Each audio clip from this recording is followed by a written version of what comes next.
রঘুনাথবাবু শান্তিপুরে যখন পৌঁছালেন তখন বেলা প্রায় 12টা। মাথার উপর সূর্যিমামা রেগে আগুন, আর এদিকে তাড়াতাড়িতে ছাতা নিয়ে আসতেই ভুলে গেছেন তিনি। শান্তিপুর বাসস্ট্যান্ডে নেমে দেখলেন যে পুরো ফাঁকা একটা বাসস্ট্যান্ড, চারিদিকে শুধু অলসতার ছাপ। ভাবলেন নামের সঙ্গে জায়গাটা বেশ মানানসই। রঘুনাথবাবুর বাড়ি বীরভূমের খণ্ডগ্রামে। তিনি একজন স্কুলমাস্টার, অঙ্কের শিক্ষক। বিয়ে করেছিলেন, কিন্তু স্ত্রীটি বছরখানেক আগে মারা গেছেন। বাড়িতে বুড়ো বাবা মা আর এক ভাই ছাড়া কেউ নেই। তিনি ডায়মন্ড হারবারে একটা স্কুলে চাকরি করতেন, আর এখন তিনি শান্তিপুরে বদলি হয়ে এসেছেন, আর সেই জন্যই এখানে থাকার একটা জায়গা খুঁজছিলেন। তারপর ছোটবেলার বন্ধু প্রিয়তোষের থেকে খবর পেলেন যে মদন হালদার বলে একটা লোক একটা পুরনো বাড়ি ভাড়া দেবেন, তবে সেখানে নাকি ভূতেরা আস্তানা গেড়েছে। ভূতের কথা হলেও কি রঘুনাথবাবু আর সোনার পাত্র? উল্টে উনি বেশ মজা পেলেন। উনি ভূত টুত মানেন না, তাই ভূতের কথা শুনে ওই বাড়িতেই থাকবেন বলে ঠিক করলেন। তারপর মদনবাবুর সাথে যোগাযোগ করে রঘুনাথবাবুর বাড়িটাতেই থাকার একটা ব্যবস্থা হয়ে গেল। আগামী সপ্তাহ থেকে নতুন স্কুলে জয়েন করবেন তিনি, তাই আজই সব কিছু গুটিয়ে চলে এসেছেন শান্তিপুরে।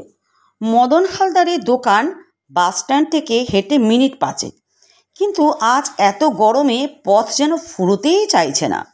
রঘুনাথবাবু মদনবাবুর দোকানে যখন পৌঁছালেন তখন মদনবাবু তার দোকানে বসে খবর পড়ছিলেন। পরনে ছিল লুঙ্গি আর একটা হাতকাটা সাদা রঙের গেঞ্জি। রঘুনাথবাবুকে দেখে উঠে দাঁড়ালেন তিনি। রঘুনাথবাবু নমস্কার ভঙ্গিতে নাম জানালেন। তা আপনার নাম কি?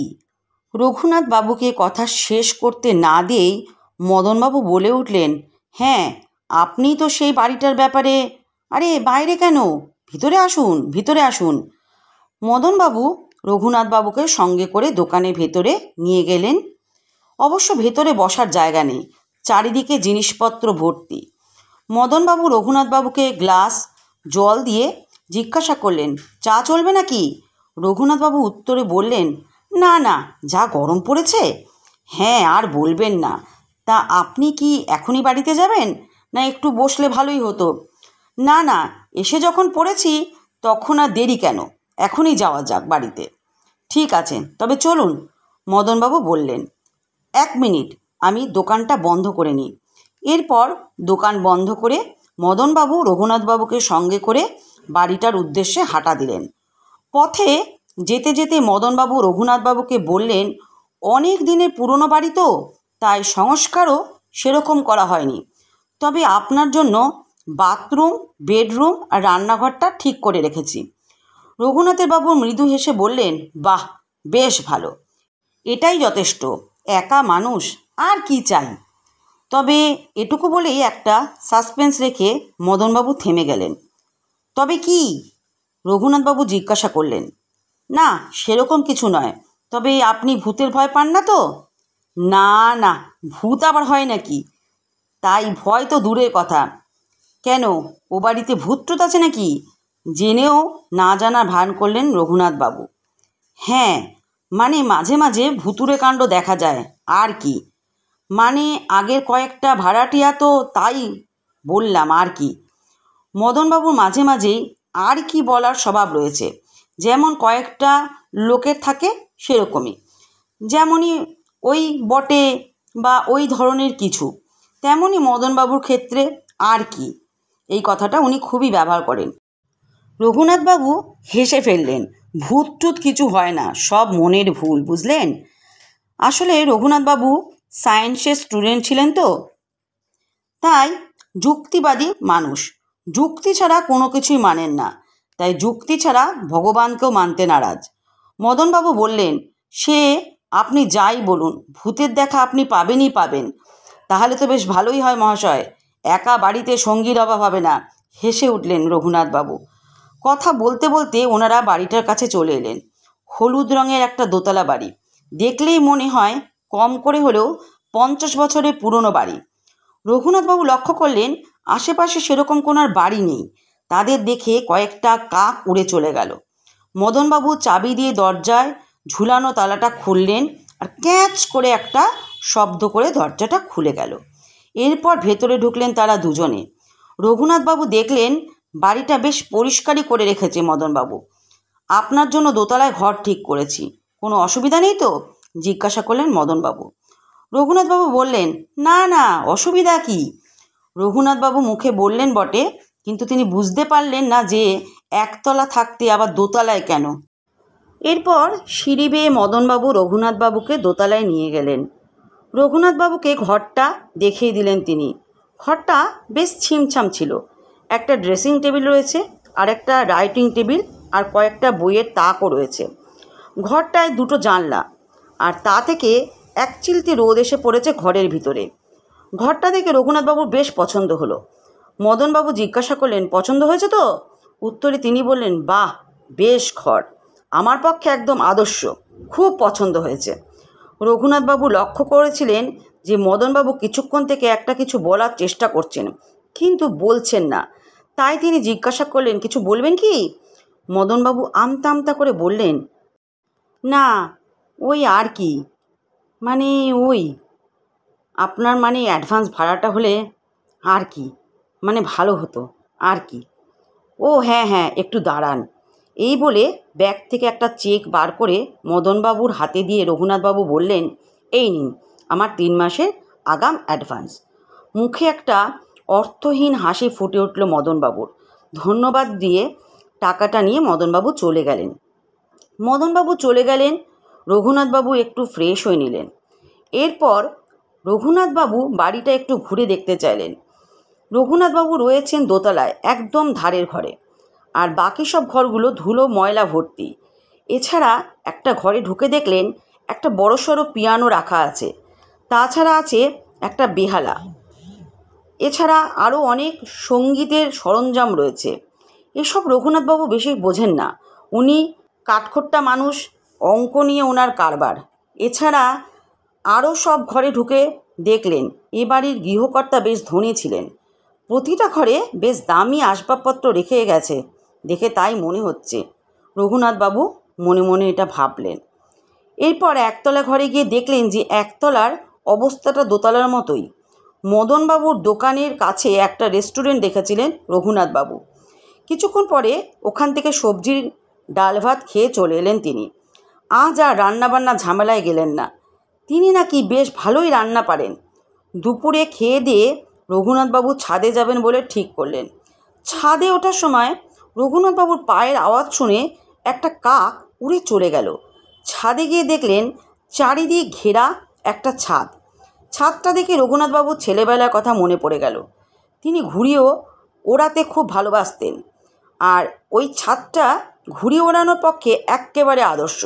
এরপর তিনি লক্ষ্য করলেন এই বাড়িটার আশেপাশে সেরকম কোনো বাড়ি নেই। এরপর নিচের ঘরে এসে একটা বই পড়তে লাগলেন।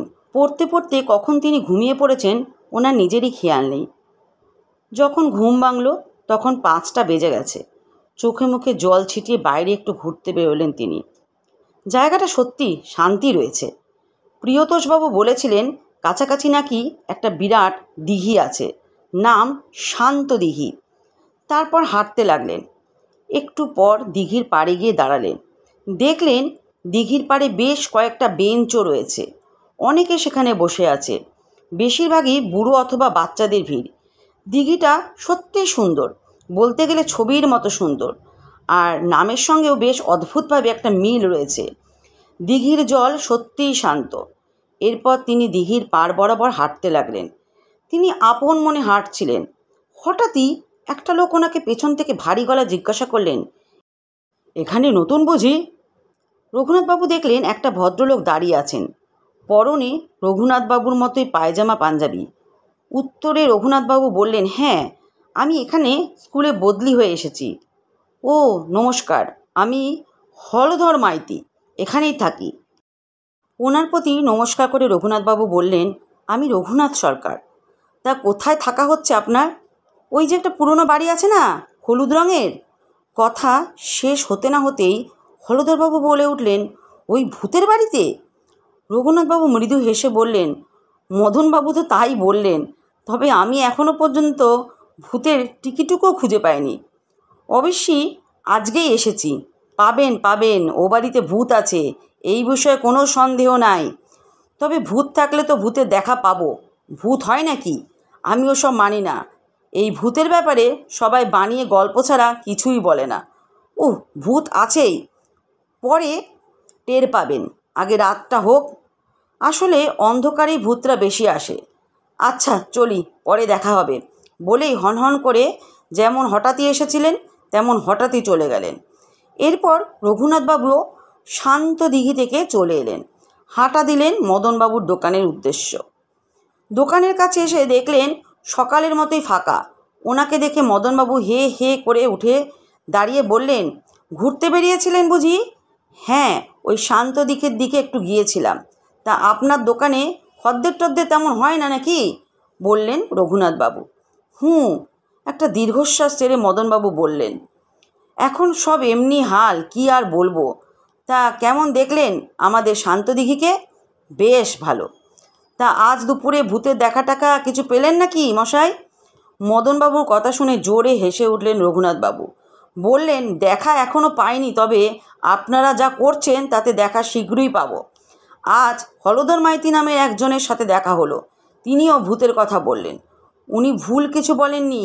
ওই যে পিয়ানোটা দেখেছেন, মাঝরাতে ওই পিয়ানো থেকে আওয়াজ শোনা যায়। কে যেন পিয়ানোটা বাজায়। আগে যে গৃহকর্তা ছিলেন উনি নাকি পিয়ানো বাজাতে খুব ভালোবাসতেন। সবাই বলে মরে গিয়েও উনি ওনার প্রিয় পিয়ানোকে ভুলতে পারেননি।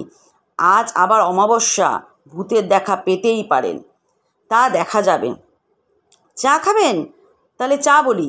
না থাক, লাগবে না। আজ তাহলে আসি, কাল দেখা হবে। দেখব আপনার ভূত দেখা যায় নাকি না ভূতরা ভয়ে লুকিয়ে থাকে, দেখা যাক। মদনবাবুর দোকান থেকে বেরিয়ে এলেন রঘুনাথবাবু। বাড়ির দিকে রওনা দিলেন। এখানে বেশি ঝুপ করে সন্ধে নামে। কলকাতায় থাকলে মনে হয় এত তাড়াতাড়ি সন্ধেটা নামতো না। খুব তাড়াতাড়ি সন্ধ্যার অন্ধকার গ্রাস করে নিল জায়গাটাকে। বাড়ি পৌঁছে রঘুনাথবাবু প্রথমে বাড়িতে একটা ফোন করলেন। তারপর একটা গল্প বই নিয়ে বসলেন, কিন্তু বেশিক্ষণ পড়তে পারলেন না। একটা চিন্তা ওনাকে ভাবিয়ে তুলল। ভূত বলে কি সত্যিই কিছু আছে? বা থাকলেও এখানে কি সত্যিই ভূত আছে? নিজেই নিজেকে প্রশ্ন করলেন তিনি। ডায়মন্ড হারবারে যখন থাকতেন তিনি বাড়িতে একাই থাকতেন, কোনো অসুবিধা হতো না। এখানে যে অসুবিধা হচ্ছে সেটা বলা ভুল, কিন্তু কীরকম যেন একটা বোধ হচ্ছে। মনে হচ্ছে তিনি ছাড়াও ঘরে আরও একজন আছে, কিন্তু তা তো হবার নয়। বাড়িটাতে তো তিনি ছাড়া আর কেউ নেই। পরক্ষণেই ভাবলেন এসব তার মনের ভুল ছাড়া কিছুই নয়। সারাক্ষণ ভূত আছে ভূত আছে শুনেই মনে হয় এরকমটা হচ্ছে। রাত 10টা নাগাদ দুপুরের মতোই তিনি আবার সেই রেস্টুরেন্টে গিয়ে খেয়ে চলে এলেন। তারপর বাড়ি এসে আর দেরি না করে শোবার প্রস্তুতি নিলেন। শোবার যখন প্রস্তুতি নিচ্ছেন তখনই তিনি ঠিক করলেন ঘুমাবেন না। ঠিক করলেন সত্যি ভূত আছে কি না সেটা পরখ করে একবার দেখতে হবে। এমন সময় মদনবাবু এসে একবার দেখা করে গেলেন। জিজ্ঞাসা করলেন, কোনো অসুবিধা হচ্ছে না তো? হলে বলবেন। ঠিক আছে বলবো, বললেন রঘুনাথবাবু। তবে ভূতের দেখা পেলে জানাবো নিশ্চয়ই, বলে হো হো করে হেসে উঠলেন তিনি। মদনবাবু চলে যাবার পর দরজা জানলা বন্ধ করে শুয়ে পড়লেন, কিন্তু দরজায় ছিটকিনি দিলেন না। কারণ ছোটবেলায় রঘুনাথবাবু দেখেছিলেন তার দাদু রাতে নিজের ঘরে মারা গেলে দরজা ভেঙে বার করতে হয়েছিল ওনাকে। তাই সেই থেকে ওনাদের বাড়িতে কেউ ছিটকিনি দিয়ে ঘুমায় না। এরপর লাইট অফ করতে যাবেন, এমন সময় হঠাৎ লোডশেডিং।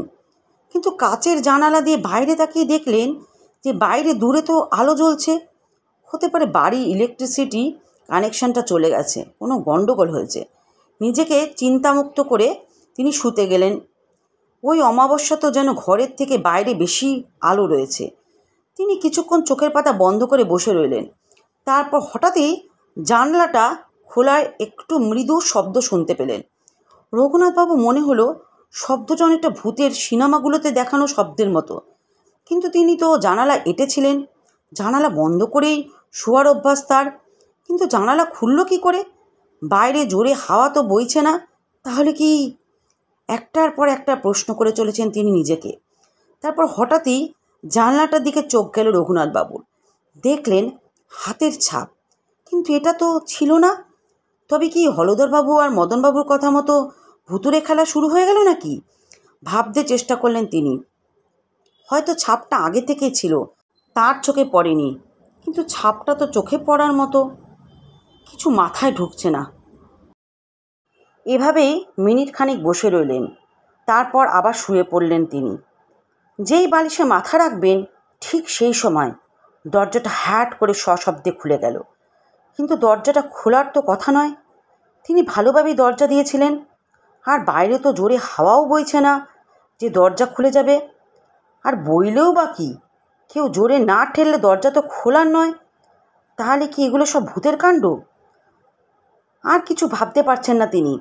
একদিকে প্রচণ্ড গরমে ঘামছেন, আর অপরদিকে ভয়ে ঘাট থেকে একটা হিমেল স্রোত নিচের দিকে নেমে গেল। কান পেতে ঢোক গিলে একবার যেন চিৎকার করলেন, কে কে ওখানে? কিন্তু গলার স্বর যেন বেরোতেই চাইছে না। রঘুনাথবাবু গলা একেবারে শুকিয়ে কাঠ। হাত বাড়িয়ে জলের বোতলটা নিতে গেলেন, কিন্তু পেলেন না। এরপর জলের বোতল নিতে টেবিলের দিকে এগোলে দরজাটার দিকে চোখ পড়তে রঘুনাথবাবুর হৃদস্পন্দনে মাত্রা বেড়ে গেল। তিনি দেখতে পেলেন একটা ছায়ামূর্তি হঠাৎই দরজা থেকে সরে গেল। তিনি চেঁচিয়ে বললেন, কে ওখানে? কিন্তু কেউ দাঁড়িয়ে থাকলেও বোধহয় তা শুনতে পেত না। রঘুনাথবাবু সাহস করে দরজার বাইরে বেরিয়ে আসতে যাবেন কি এমন সময় একটা কালো বেড়াল লাফ দিয়ে ঘরে ঢুকে গেল। রঘুনাথবাবু তো পুরো স্থির। তিনি কোথা থেকে যেন শুনেছিলেন ভূতেরা নাকি রাতের বেলা মাঝে মাঝে কালো বেড়ালের রূপ নিয়ে থাকে। ভয় তো পা থরথর করে কাঁপছে ওনার।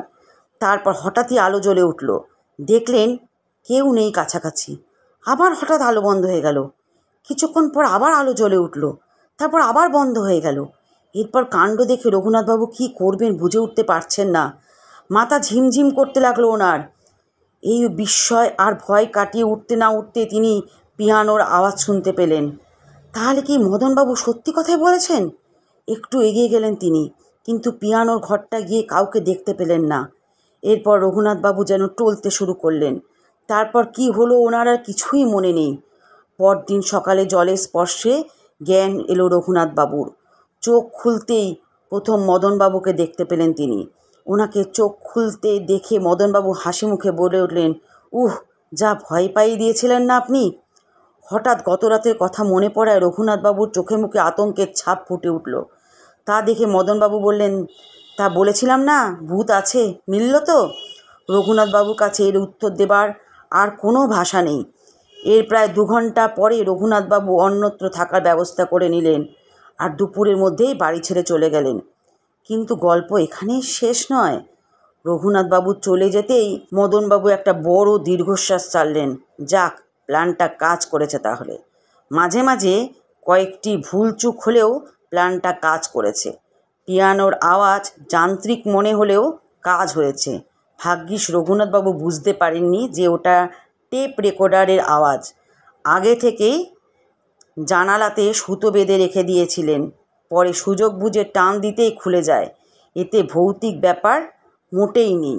রাত্রিবেলায় রঘুনাথবাবুর সঙ্গে দেখা করার অজুহাতে গিয়ে হাতের ছাপ এঁকে এসেছিলেন, আর তারপর ঠিক সময় মেইন সুইচটা অফ করে দেন তিনি।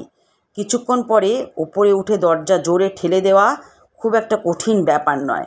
এরপর হলধরবাবুর কাছ থেকে ধার করা বেড়াল ছেড়ে দেন, আর তারপর আবার সুইচ অন আর অফ করতে থাকেন তিনি।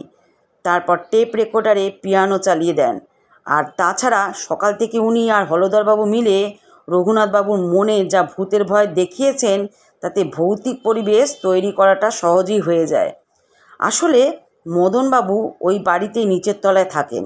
ওই বাড়ির সবাই অ্যাক্সিডেন্টে মারা গেলেও এ বাড়িতে আশ্রিত হিসাবে তাকেই বাড়ির দায়িত্ব দেওয়া হয়। তাই রঘুনাথবাবুকে দোতলায় থাকতে দেন, আর রঘুনাথবাবুকে ভয় দেখানোর কাজটা মদনবাবুকে দেন প্রিয়তোষবাবু। কারণ প্রিয়তোষবাবু ভূত বিশেষজ্ঞ, ভূত নিয়ে ওনার কারবার।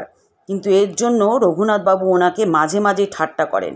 বেশ রাগ হতো, তবে কিছু বলতেন না। এবার শান্তিপুরে রঘুনাথবাবুর বদলির কথা শুনে এই কুবুদ্ধি মাথায় চাপল তার। মদনবাবুকে আগে থেকে চিনতেন তিনি, তাই তাকে বেশ কিছু টাকা দিয়ে বশ করেন। আর তারপরেই এই ঘটনা আর এই ব্যাপার। তবে রঘুনাথবাবু আর যেখানেই যাক না কেন, সপ্তসাগর পাড়ে গেলেও তিনি ভূতের ভয় পাবেনই পাবেন।